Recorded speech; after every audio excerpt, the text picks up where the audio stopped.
നമ്മൾ ഇന്ന് തയ്യാറാക്കാൻ പോകുന്നത് ബനാന ബോൾ. ഏത് പഴമായാലും മതി. ഞാൻ നേന്ത്രപ്പഴം വെച്ചിട്ടാണ് ചെയ്യുന്നത്. അതെങ്ങനെയാണെന്ന് ആദ്യം നമ്മൾ ഒരു നേന്ത്രപ്പഴം അരിയണം. നേന്ത്രപ്പഴമല്ല, ഏത് പഴമായാലും മതി. ഇത് അരിഞ്ഞ് അതും പഞ്ചസാരയും കൂടെ നമുക്ക് അരച്ചെടുക്കണം, മിക്സിയിലിട്ട് അടിക്കണം. ആദ്യം നമുക്ക് നേന്ത്രപ്പഴം ഒട്ടും തരിയില്ലാതെ അരയ്ക്കണം. അതുകൊണ്ട് നമുക്ക് ചെറുതായിട്ട് അരിയണം.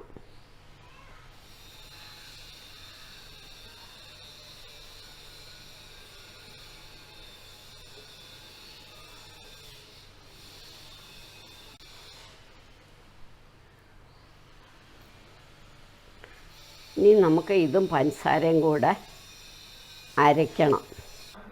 ഇനി നമുക്ക് മിക്സിയുടെ ബൗളിലേക്ക് ഇടാം.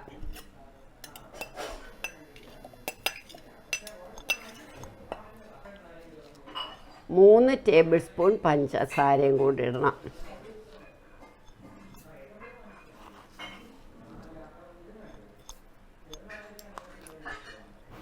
ഇത് നന്നായിട്ടൊന്ന് അടിച്ചു കൊണ്ടുവരണം. ഇത് നമുക്ക് നന്നായിട്ട് അടിക്കാം. പഴം നമ്മൾ നന്നായിട്ട് അരച്ചു, ഒരു തരി ഇല്ലാതെ അരച്ചിട്ട് നമുക്കതിങ്ങെടുക്കാം. ഇതിനകത്തേക്ക് 1 കപ്പ് മൈദ ഇടണം.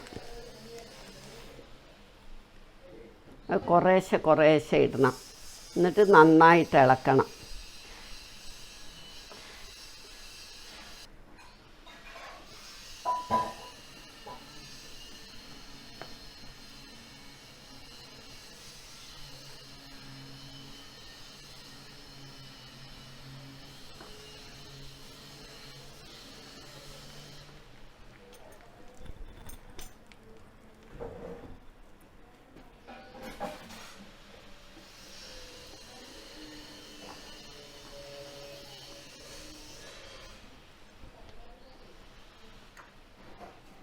ഒരു നുള്ളു ബേക്കിംഗ് പൗഡർ കൂടി ഇട്ടു. ഒരു നുള്ളു ബേക്കിംഗ് സോഡ, പൗഡറല്ല സോഡ. ഇത് നന്നായിട്ട് കുഴയ്ക്കണം. 1 ടേബിൾ സ്പൂൺ വെളുത്ത എള്ളും ഇട്ടു.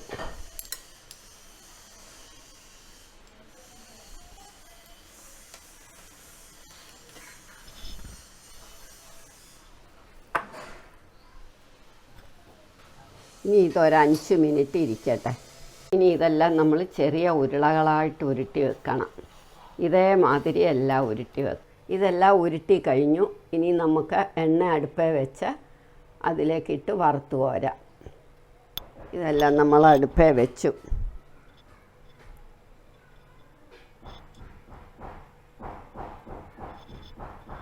ഇനി നമുക്ക് ഓരോ ഉരുള വീതം ഇടാം. ഒരു മീഡിയം, ഒരുപാട് ചൂടാവുന്നതിന് മുമ്പ് ഇടണം.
ഇനി നമുക്ക് ഇതെല്ലാം കോരിയെടുക്കാം.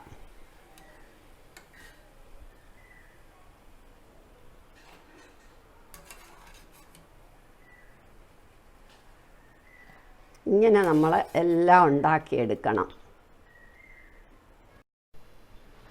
നമ്മളുടെ ബനാന ബോൾ റെഡിയായി. എല്ലാവരും ഇത് ട്രൈ ചെയ്ത് നോക്കണം. ഇഷ്ടമായെങ്കിൽ ലൈക്ക് ചെയ്യണം, സബ്സ്ക്രൈബ് ചെയ്യണം.